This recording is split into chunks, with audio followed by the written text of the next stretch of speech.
Hello everyone, my name is Preston Dennett, and thank you for joining me for a new episode of UFOs and the Paranormal.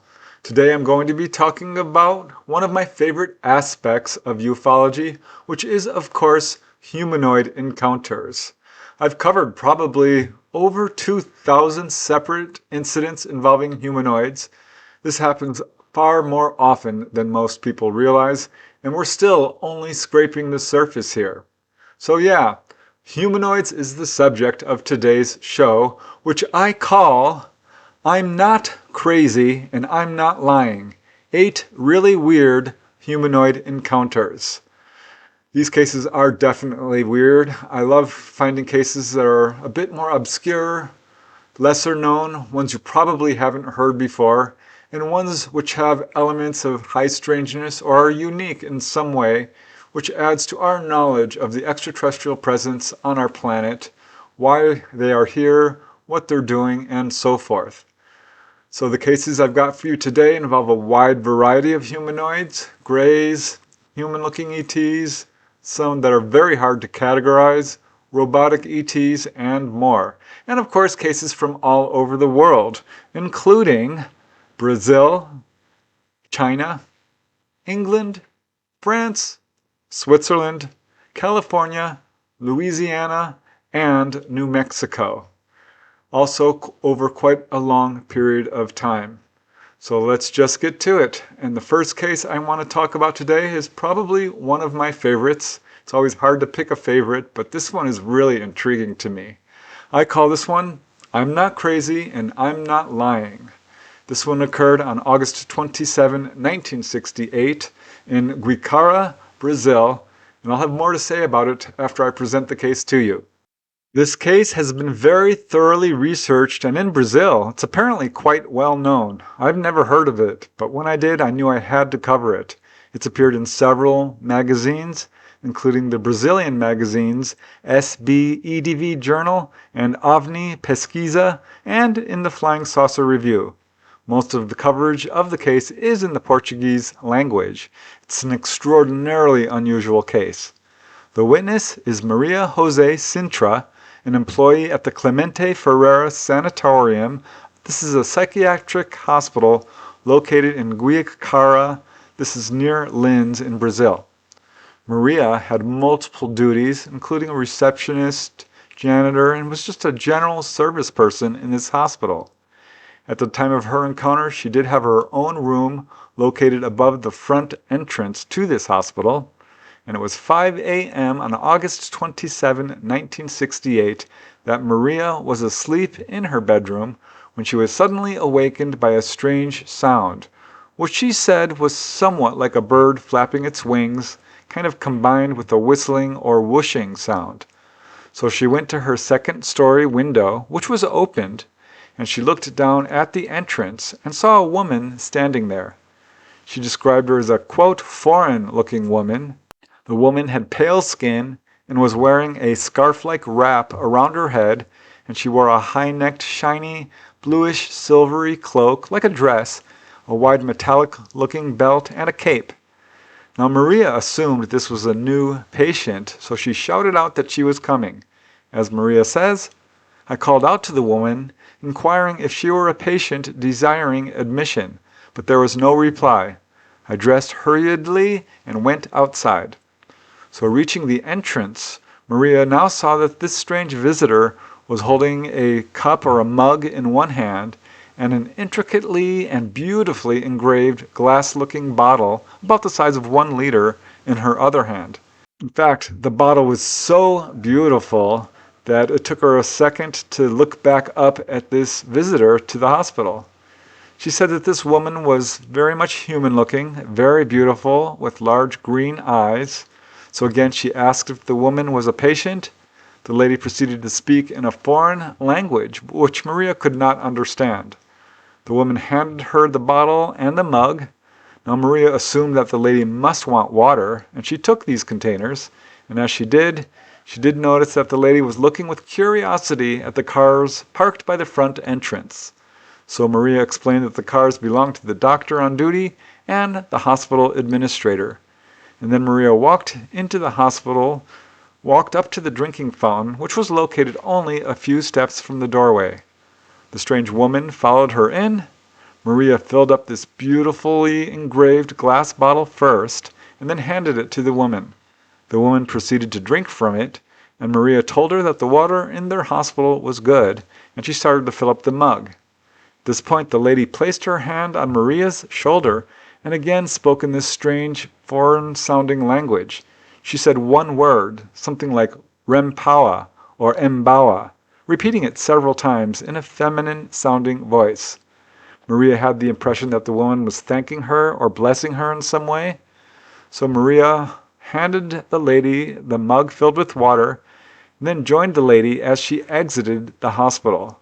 This lady proceeded to walk towards a large dome-shaped or bell-shaped craft which was flat on the bottom and floating about 75 feet away and 3 feet above the grassy cemented-in section in the parking lot. Maria was absolutely dumbstruck at the sight of this object. She said it was featureless, it had no visible doors or portholes. The entire craft glowed with a bright white light, and seeing this strange object, which was about the size of a large vehicle, Maria became consumed with fear, and in fact she clung to the doorway for support and watched with amazement as this strange lady approached the craft. She now noticed that all the lights in the hospital had gone out. She now saw a second figure, which was either standing next to the craft or perhaps inside of it. She was a little bit confused about this. But both figures made a sweeping gesture as if each was inviting the other to board the craft first. Somehow they entered the craft, though Maria was confused how, as she did not see a door. Maria did say, quote, "She got in with the greatest of ease." Now once both figures entered the craft, she thought that perhaps the side of the craft had turned transparent, as she did see hands operating some sort of strange device on a panel. The object then immediately took off in a slow, vertical, spiraling motion. It made the same strange fluttering, whooshing, whistling sound which had originally awakened her moments earlier. And as Maria says, "The machine went straight up in the air. Then I began screaming." Now Maria was still on the verge of panic. She found that she was sweating profusely. In fact, she was so frightened that she had involuntarily urinated. She quickly ran up to her room and rushed to the window just in time to see this craft still rising slowly upwards. It disappeared off into the distance, and now, suffering from nervous shock, Maria did notice that the sky was beginning to brighten from the upcoming sunrise. When morning arrived shortly later, she told the sanatorium administrator and others what she had seen, and he did not believe her. So she told him, "I'm not crazy. I'm not crazy and I'm not lying. I got angry." One of the doctors went outside to look for evidence but didn't see anything unusual, and he asked her if she might have dreamt the whole experience, which of course Maria denied.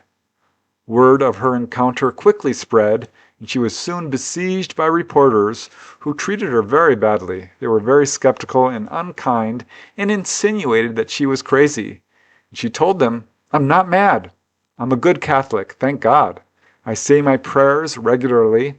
I don't smoke or drink or go to the cinema or watch television.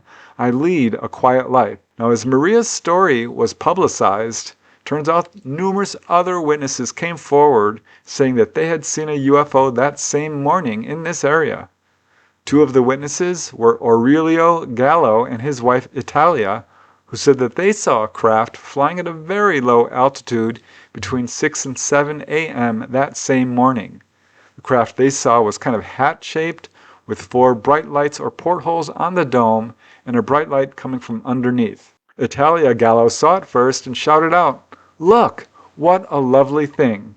And as her husband Aurelio says, "My hair stood on end as I looked up into the sky and saw it too. It was certainly no aeroplane of any type, for everything about it was different.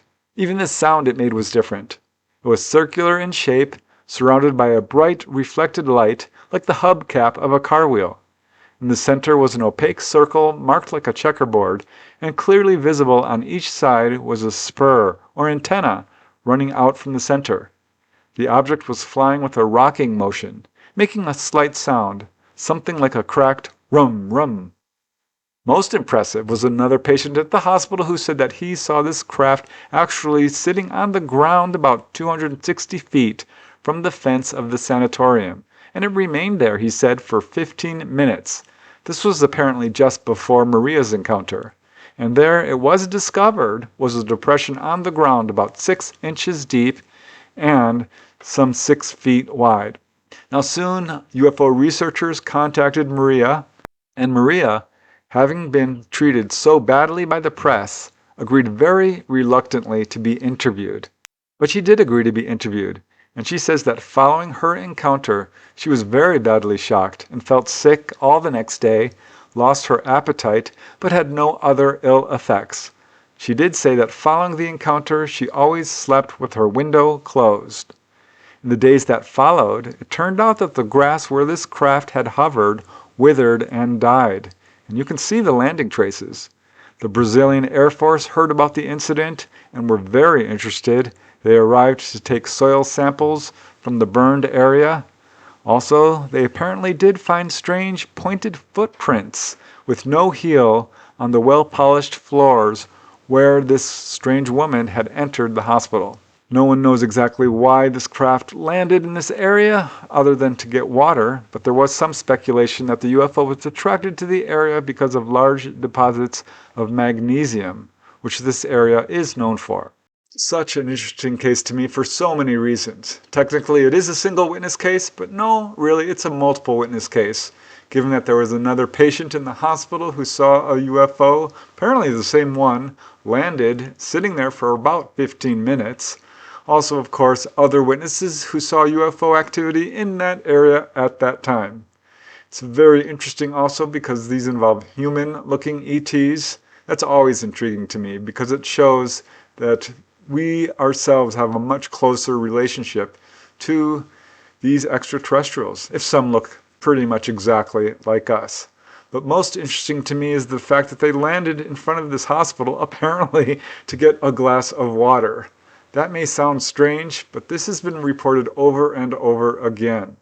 So this just points to one of the reasons ETs are showing up. I don't know. It's a very odd case. But now let's move to the next one, which is quite brief, also involves human-looking ETs. I call this one Two Human-Looking ETs. This one occurred on July 25, 1975 in Bierstead, Maidstone in Kent, England. It is a single witness case, but it's got a really interesting element to it, which I will discuss after I present this case to you. This case was investigated by English researcher Patricia Grant and was presented in the article UFO Occupants Near Maidstone. This was in the September-October 1979 issue of Flying Saucer Review. The witness is a 50-year-old invoice typist known only by the pseudonym Mary. It was a warm sunny day on July 25, 1975, as Mary went out into her backyard to hang out some laundry. Her home was in a residential area of Bierstead, England.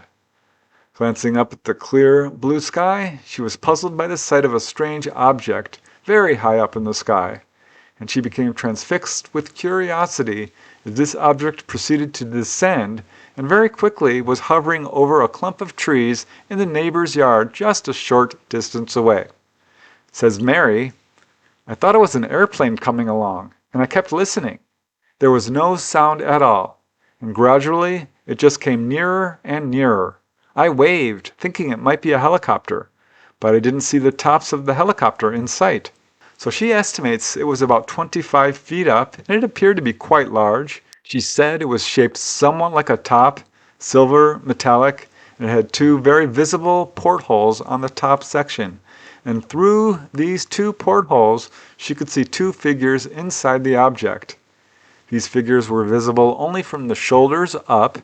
She said they wore silver suits and had, quote, divers' helmets on their heads. They appeared to be sitting and operating some kind of control panel. That was her impression. The faceplates on their helmets were translucent, and Mary was close enough to see that they had a fair complexion and staring blue eyes. Mary does not describe how the craft departed, and that's pretty much the end of her encounter.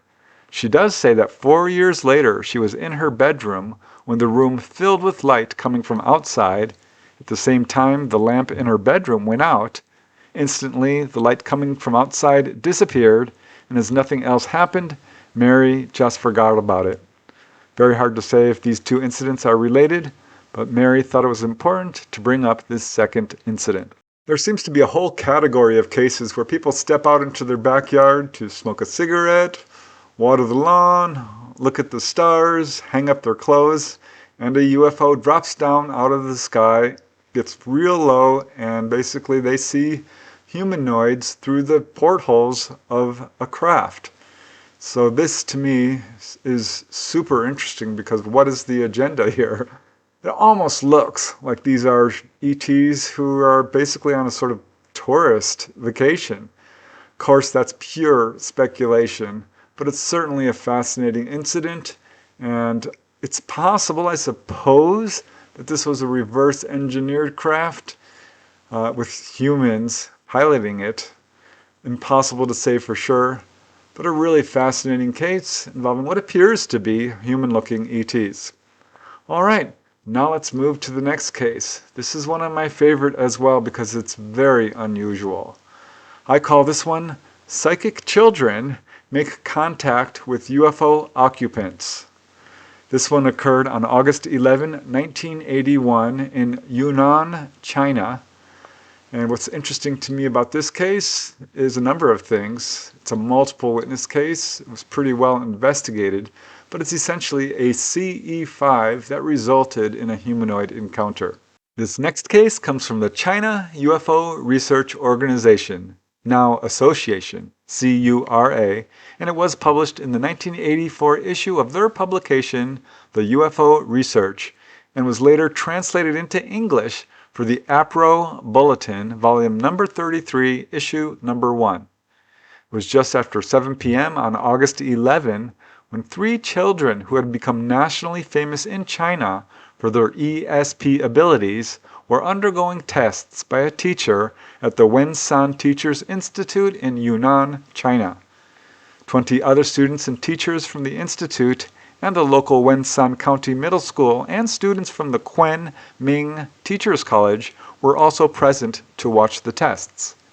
It was around 7:25 p.m. when one of the students there, named Zan Mi, looked up into the sky and shouted out, "Look, there's a UFO." Of course, everyone looked up, and clearly visible was a diamond-shaped object shining with a silvery light that they said was brighter than the brightest star in the sky. The children began shouting, which brought out more witnesses, including more teachers. The object appeared to be spinning. Some of the children described it as looking like the head of a swimming water snake. The teacher who was testing the psychic students said that it did not appear to be a comet, airplane, or satellite, or anything conventional.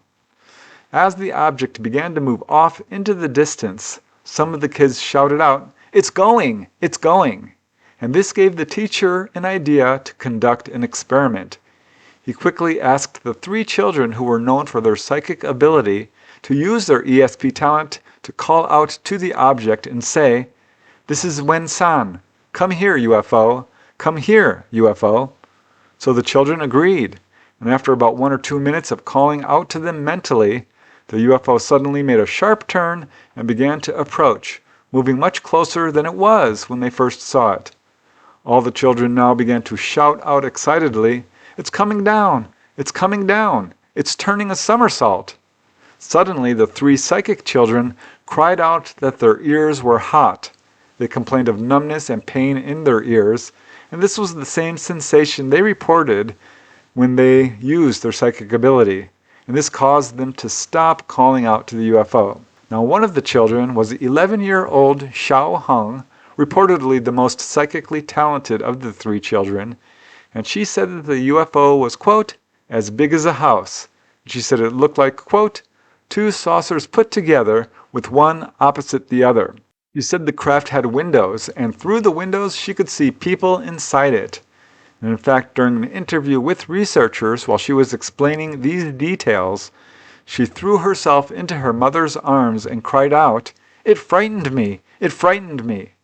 So further attempts to get details from her regarding the UFO occupants only resulted in her weeping uncontrollably. But another one of the psychic children, Xiao Yun, age 14, said that she also saw the UFO occupants, and as she said, "There were people in it. I didn't see their faces, but a pointed flat thing about a foot long was visible on one's head. When we called the UFO, it turned and pointed to us." In fact, Xiao Yun said that there were 3 occupants, each about 3 to 4 feet tall, and she said that they had skin that was, quote, "dark blue and green." So finally the UFO took off and disappeared. Xiao Hong later saw a magazine which had drawings of aliens inside it, and the moment she saw the image of the aliens, she was so shocked that she threw the magazine down. Later, during another psychic test, where she showed the ability to remove a sheet of paper from an enclosed envelope, she asked a reporter, "Is the UFO coming again?" When he told her no, she rushed to the window and began crying again. I like this case because it's one of very few coming from China. Of course, I'm sure that there are tons of cases occurring in China, but we don't get a whole lot of information about UFOs coming from that country. So that alone, I think, makes this case pretty important.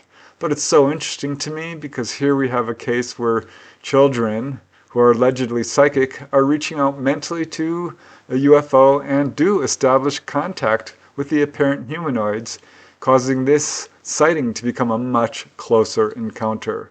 A really fascinating case. A lot of questions still about it in my own mind, but I think it's been very well investigated and is clearly a legitimate case. All right, now let's move to the next one, which I call rock collecting aliens. This one occurred in February of 1982, late one evening in Palette, Switzerland. It is a single witness case. It's super interesting because these involve a very unusual type of extraterrestrial. This case comes from the Groupe de Recherche et d'étude des phénomènes insolites, also known as GRPI, or in English, the Study and Research Group of Unusual Phenomena. It was submitted by an anonymous witness, a young mother from Palette, Geneva, Switzerland. I'll just call her Anya. That is, of course, a pseudonym. It was one evening around 3 a.m. in February or March of 1982 that Anya was awakened by the sound of her 5-month-old baby crying. Anya was very tired and just wanted to go back to sleep, but suddenly a bright beam of light shone through the window blinds and illuminated her bedroom. And Anya noticed something unusual about the light. She said it was almost opaque, and it moved along the walls like a ribbon. She could see this was not a normal light. But she thought to herself, "I don't want the light to touch my baby." Immediately, as if in response, this ribbon of light retracted. Anya then attempted to go back to sleep, but was immediately awakened by the feeling of a presence in the room, and opening her eyes, she saw this same ribbon of light sliding into the room, heading towards her baby's crib. Immediately, it retracted, so she closed her eyes again when this light reappeared again, and it was now shining directly on her baby's crib. It retracted a third time, but Anya now got out of bed, went to her baby, and placed him on the bed. She then went to the window to investigate the source of light, and she could now hear a soft whistling noise and could see that the light was coming from an object in the backyard not far away from her house. In fact, she could see several figures who appeared to be running towards the object. So she decided to go to her living room to get a better look. And going to the window, she could now see that the object emitting the light was, quote, "a very beautiful machine." She said it was about 60 to 70 feet away and about 4 to 5 feet in diameter and was hovering about 3 feet above the ground. It appeared to be metallic but was glowing from within. She could now see that this ribbon of light that had come into her room was now being emitted out of the side of the object. The object itself was stationary and silent. Mostly her attention was diverted to a strange figure about 4 feet tall. She said it had an overly large bald head, huge eyes, a small nose, a slit for a mouth, no visible neck, and very long arms. It wore a type of overall with what looked to be a belt and 3 large pockets, one on its chest and one on either leg. She had the impression that it was some kind of soldier. She found the strange appearance of the being to be extremely disconcerting, so much so that she couldn't help but stare intently at it, but at the same time was terrified of being discovered. She then saw another being, which appeared to be collecting stones from the ground. As it stood up and raised its head, she got a very clear view of it and realized now that these beings were not human. And this realization caused her intense terror. Her hair stood on end, and she became utterly paralyzed with fear. But she did continue to watch, and she saw the 2 figures walk up to each other and apparently engage in conversation. She then saw 3 or 4 others, which she had not noticed at first. They joined the other 2. She did not have any impressions that these beings were hostile in any way. One of the beings, who she believed might be the leader, made some sort of hand signal, and all the beings except one dispersed. The one that remained continued to collect stones from the ground. Anya stayed rooted to her spot by the window, watching for some time, when finally the other beings returned. She said they seemed to move with discipline and confidence, reminding her of the quick stealthiness of a cat. She then said that a transparent-looking sort of, quote, telescopic foot proceeded to come down from the bottom center of this craft, this object, and one by one, the beings squatted down inside the foot and were levitated up into the object, seeming to be absorbed inside of it. She was amazed that all 6 of these beings were able to fit inside such a small craft. The beam of light retracted, and the object rose slightly and then began to rotate at high speed in a clockwise direction. It became much brighter, but oddly it did not reflect light into the surrounding environment. It then moved in a curving arc about 80 to 90 feet upwards and then, quote, faded out. Now free of her paralysis, Anya went to the kitchen and she saw that about 45 minutes had passed. So she watched this thing for almost an hour. The next morning she did notice a small pink spot under her right eye, which she somehow connects to this experience. And she did also notice a similar spot behind the right ear of her son. Both these spots faded away over a period of weeks. A very interesting case in many ways. Definitely some unusual looking ETs. I'm not sure if we could label them as grays, but it seems to be a variation of it. Also very interesting to me is what the heck is this UFO coming down and landing in a person's backyard for? Perhaps it's just to collect rocks. It's pretty easy to assign labels to ETs based on their behavior. You could call them doctors, you can call them astronomers, you can call them zoologists collecting animals, or geologists collecting rocks. There's a lot of cases of UFOs coming down, ETs coming out, picking up some rocks and going on their merry way. So perhaps that's what's happening here. I also wonder if the ETs knew they were being observed, given that they were so close to this woman's house. I have to think that they would be aware of this. Maybe it's just a chance encounter, maybe they didn't care, or maybe this was a display and they knew exactly what they were doing and were showing themselves to this woman.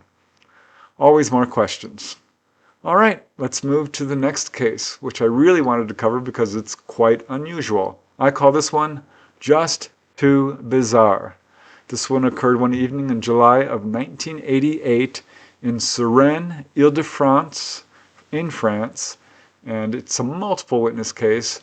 But what I like about it is this is not only a multiple witness case, but involves a very unusual humanoid in a place you would least expect. This case also comes from the group GREPI, or the Study and Research Group of Unusual Phenomena.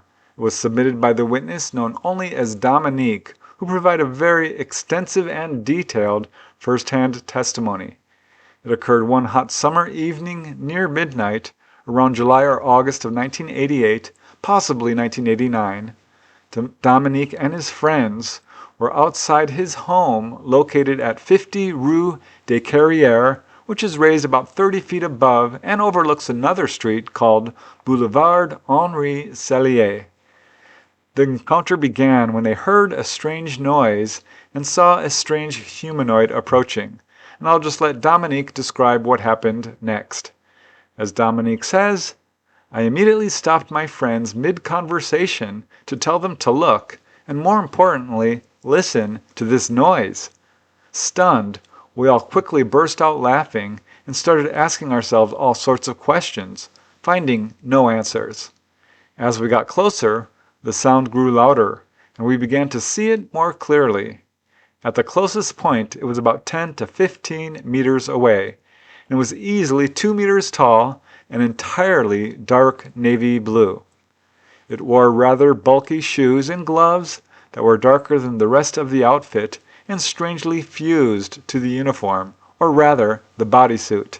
The head was also covered by something resembling a wetsuit that completely enclosed the face.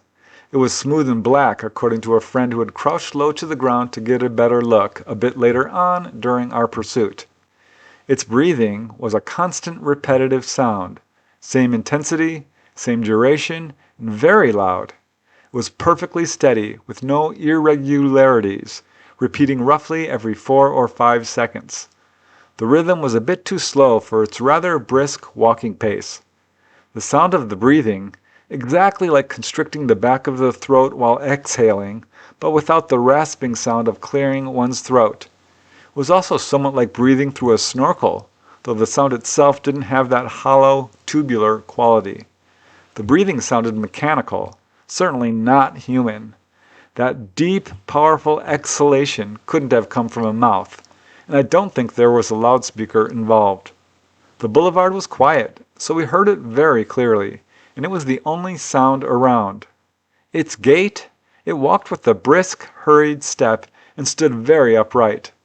The movement of its arms and legs was a bit too fluid, too sweeping, compared to normal and perfectly regular. Not once did we see a deviation in its movements or walking rhythm. When he started passing by us, we tried speaking to him, then whistling, then shouting, eventually braying all together like donkeys, but there was no reaction. He kept walking along the boulevard, passing right by us, at a distance of about 15 meters, while staring straight ahead. Realizing we were about to lose sight of him, we scrambled up Rue des Carrières to catch up with him further along the boulevard. We saw him a bit more closely this time, yet still couldn't make out his face or get his attention. I remember throwing pebbles at him, not to hit him, just to provoke a reaction, but to no avail. He didn't quicken his pace. There was still no reaction, not the slightest sign of alarm. So the young men followed this strange figure, keeping their distance, until the strange figure suddenly turned left on a small street and was gone, and none of them had the courage to keep following it. Dominique and his friends have no idea what the figure was, but they certainly don't believe it was a normal person. As Dominique says, so what was it? Certainly not some joker running late for a costume party. It was hot. He was walking fast, and anyone else would have taken off their mask to breathe better. We quickly dismissed that theory early on because the guy was just too bizarre. You had to see it to believe it. I don't buy the idea of a machine, a secret or military experiment, someone with a lung condition, or a madman. We all felt that this individual came from somewhere else. Again, more questions than answers here. There are 3 witnesses, so I don't think they were misperceiving. They also saw this humanoid very close up, and they themselves had a lot of questions about it and considered all the explanations that this might be something other than what it appeared to be, a robotic or very unusual type of humanoid. But as any UFO researcher knows, humanoids can appear just about anywhere. But crazy that they would see one walking down a fairly busy street at night. Of course, there was no traffic at that time, but really unusual and just hard to explain. Yes, the boys did not see a UFO, so it's hard to directly attach this to the extraterrestrial phenomena. But that's what they ultimately concluded, and it was their experience, so they would know better than anyone else. It's another case with more questions than answers. All right, now let's move to the next one. This is another favorite in this collection. I call this one The alien in the gravel pit. This occurred one evening in 1991 in the very small town of Tickfaw, Louisiana. There are 3 witnesses, and this is a really good example of a CE5 where people reached out to a UFO and got perhaps a little bit more than they bargained for. This very strange report, involving 3 witnesses, a humanoid, and bizarre animal reactions and electromagnetic effects, was reported by one anonymous witness who I'll call Mason. He submitted his case to MUFON about 16 years after it occurred. It was one evening in 1991 that Mason and his 2 friends, Rudy and Michelle, decided to go camping in the forest surrounding their small hometown of Tickfaw, Louisiana. They ventured to an area known locally as the Gravel Pit. Along with them, they brought a handheld CB, a portable radio with brand new batteries, a flashlight, and other camping equipment. They started a small campfire, and then as the night grew late, it was around 2 a.m. when strange things began to happen. As Mason says, the first thing we noticed were the bats. They began flying around us in a circle, and then at us. One even made contact with my face. The next weird thing was the radio. As Mason says, the radio, which I had right above my head, started picking up static and acted as if it had lost power. Rudy picked it up and played with it, and it sprang right back into action. Now the third weird thing involved ants. As Mason says, about 15 to 20 minutes later, all 3 of us started getting bit by something. I got up, turned the flashlight on, and I saw something I had never seen before. Hundreds, if not thousands of ants had converged in a perfect circle around us. We couldn't find where they had come from.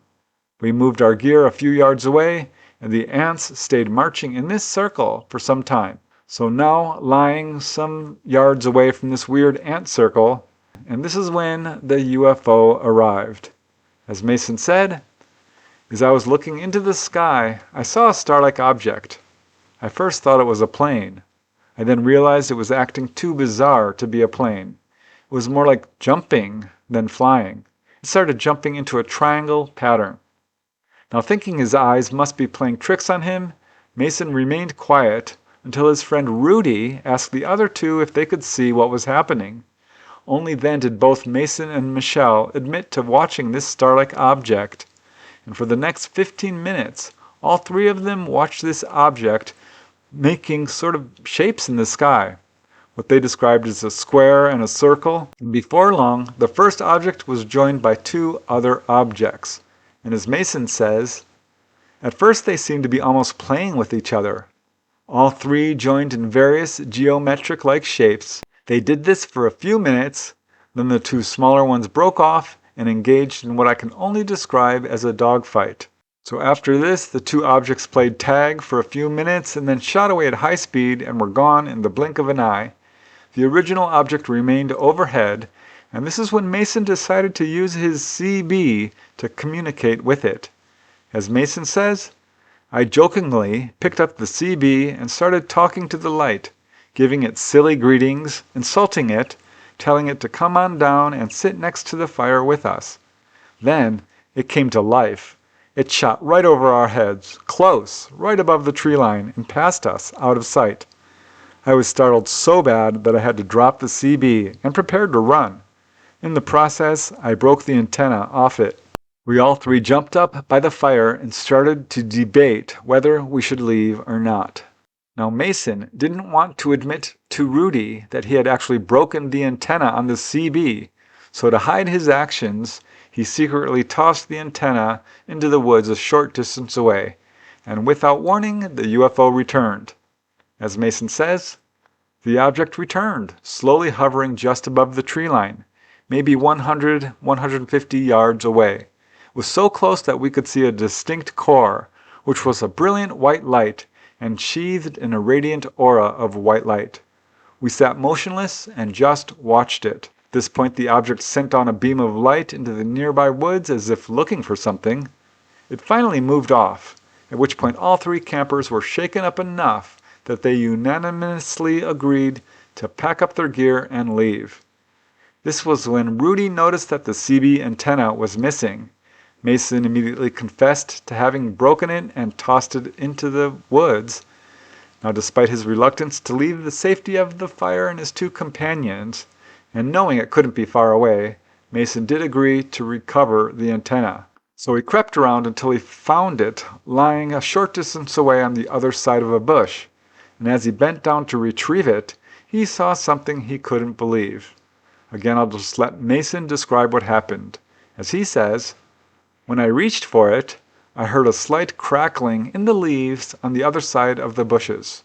It was very close. I froze. The next thing I noticed was a smell I can only describe as a mild musky odor with anesthetic chemicals, like in a hospital. I shone the light in the direction of the crackle sounds. At first I saw what I thought was the root base of two straight trees growing close to each other. I quickly decided it wasn't trees or roots. It was feet. In the light, I could see thin, fleshly legs, pronounced knees. What I thought were roots were 3 thick toes. I didn't notice toenails, but did see defined knuckle joints midway on the toes. One of the toes moved slightly. I quickly shone the light up. I can't recall the exact details, but it was short. I would say maybe 4 feet. It was a humanoid with long, thin arms. I didn't notice the hands in any detail. The head was large, and the eyes reflected the light almost like a cat or a dog's eyes in the dark. I had the light on it for maybe a second before I jumped up, getting cut and scraped by the bushes, and ran back to the fire screaming. I was so in shock that I didn't even notice that I had run and stood in the remains of the fire. Now his friends, of course, asked what was wrong, but Mason was too scared to tell them and just begged to leave immediately. So they scooped up the gear and scrambled out of the woods and onto the road they came in on. Only then did Mason share what he had seen. The others were spooked by the story and they all quickened their pace to get home. After discussing it briefly, they all went to bed, and that night they all dreamed about the incident. Mason dreamed that something was coming in through the window. This actually woke him up, and to his great relief, nothing was there. That morning they did tell Rudy's mother, and she said that people had reportedly seen strange creatures in the woods in that area, something like a fawn, half man and half deer. But as Mason says, what I saw didn't look like that, but regardless, there was something there. That's a wonderfully detailed case where the witness provided his extensive testimony. I do wonder about the possible animal effects going on here. While it's difficult to link them directly to the presence of the UFO, they all felt that the animal activity behavior was abnormal. And of course, there was the radio malfunctioning, which could also be a side effect of the presence of a UFO. Most interesting to me is that they reached out to this UFO flying overhead, and what should happen? It comes closer, and then there's a humanoid encounter. So this is sort of a cautionary tale to be careful what you ask for. Reaching out to a UFO could absolutely result in a humanoid encounter. Got a lot of cases of this, but such an unusual and interesting case. All right, let's move to the next one. This is a somewhat brief incident. I call this one Aliens in the Desert. This one occurred on September 15, 2007 in the Anza Borrego area of California.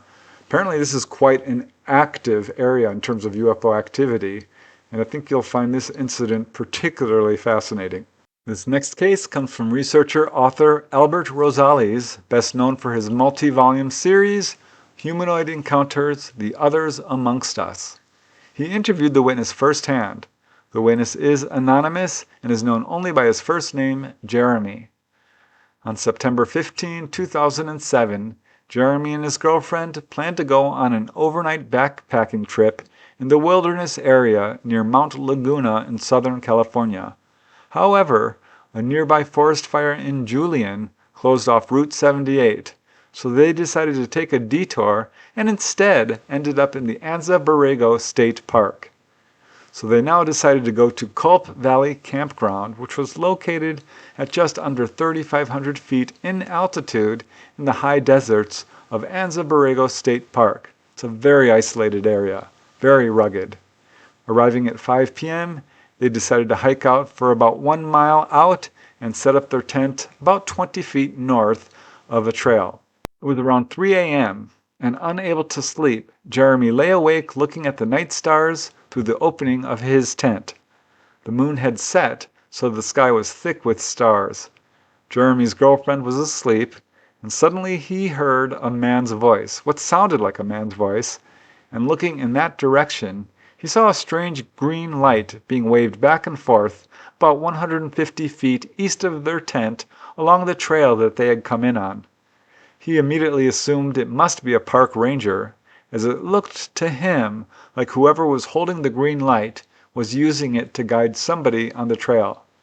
And whoever it was continued to come closer and closer, finally approaching about 20 feet away. Now Jeremy and his girlfriend had set up their tent on a slight hill above the trail. Suddenly the light disappeared, and this caused Jeremy some concern. But almost immediately, a brilliant, massive white light lit up the trail. He now heard nobody talking, he heard no footsteps. All he saw was just this huge amount of white light, which terrified him because it was starting to move closer. So Jeremy ducked down inside his tent, peeked out, and looked out at the light, and he was now shocked to see about 12, maybe 15 humanoid figures. He said that they looked human, but were extremely tall, a few of them. The rest appeared to be very short. He said the tall figures were wearing white cloak-like outfits, whereas the short ones were bald and appeared to be unclothed. Terrified, his heart pounding, Jeremy watched the beings walk slowly and gracefully. Each appeared to be holding metal, rod-like instruments which were emitting a powerful white light. They were slowly turning their heads from left to right with each step, as if looking for something. Jeremy remained laying down and stayed perfectly still and silent as the beings walked very close to the tent, seeming to ignore it. The light eventually faded as the beings walked down the trail and disappeared. So Jeremy waited about 10 minutes to be certain that they were gone, and he then woke up his girlfriend and told her what he had seen. The next day, they went to the ranger's office and he told the ranger what he had seen. The ranger took his report and told Jeremy that he most likely had seen the members of some sort of religious cult. Jeremy, of course, thinks that what he saw was much stranger. What I like about this case is that this witness got a very close-up view of these apparent ETs. But my question is, why so many of these guys, and what the heck are they doing in an area that is so darn isolated? These are questions that are impossible to answer, or certainly not easy to answer. But yeah, this is a very active area. Certainly sounds like a chance encounter. It's hard for me to believe that these ETs weren't aware that there was someone right off the trail observing them, but maybe they were otherwise engaged and just too busy to notice. I don't know, but it's a wonderfully close observation of different types of ETs. All right. Now let's move to the last and final case in this compilation, which I call Aliens at a Copper Mine. This one occurred in 2014. It's a very close-up, very long observation that has got some really interesting elements to it. This one occurred in a rural area outside of Farmington, New Mexico. So this case comes from researcher Artie Six-Killer Clark, and it appears in her excellent book, More Encounters with Star People. The witness is known only as Bo. He is the owner of a small auto mechanic shop in the rural Farmington area of New Mexico. And it was one evening around 2014, this date is approximate, that Bo went with his dog Henry into the back country off the reservation where Bo owned some land. Bo's wife Emily had died recently, so he would often go up there to get away. It was around midnight that he noticed a strange, cold breeze sweeping over him. His dog Henry whimpered and hid under the truck. As Bo says, "I first thought it was a cloud cover and that a threatening storm had blacked out the stars. How wrong I was. It was the mother of all spacecraft. It covered almost all the sky. If you can imagine a machine so huge as hovering above you that it blocks out the stars except for those on the fringes, that's what I was watching. It was incredible. As it hovered there, I was shocked as balls of light shot out from underneath the craft, spreading out across the countryside. A dozen, maybe more. I was too excited to count. Then the mothership slowly moved upward, tilted on its side, and moved off to the west and was gone almost instantly. It went up and up until it was no longer visible. The breeze died and the stars returned. So the UFO was gone. Henry now came out from under the truck, and that seemed to be the end of the encounter. But as Bo says, it was just the beginning. The next morning after breakfast, Bo and his dog Henry went hiking down the trail. They came over the crest of a hill and were shocked to see two classic flying saucers sitting in the valley below them. As Bo says, I'd say they were about 40 feet in circumference, about 20 feet high. They were perched on 3 legs that came out of the bottom of the craft. They were a dull silver. Now the most interesting part, of course, were the quote, aliens, as Bo called them. He said he saw 11 of them at first, but then 8 more showed up, coming up from behind a ridge, making a total of 19 aliens. As Bo says, they wore some kind of protective suits, like chemical protective suits. They were covered completely. They had black goggles and boots on their feet that were an extension of their suits and gloves. I never saw any part of their body. They were 2 different heights. Some appeared average height, maybe 5 feet, 8 or 10 inches. Others were much shorter, no more than 4 feet tall. They were the little bug-eyed ones, I think. So while he couldn't see their faces, Bo did notice that there was no visible breathing apparatus. There were 11 tall figures and 8 short ones.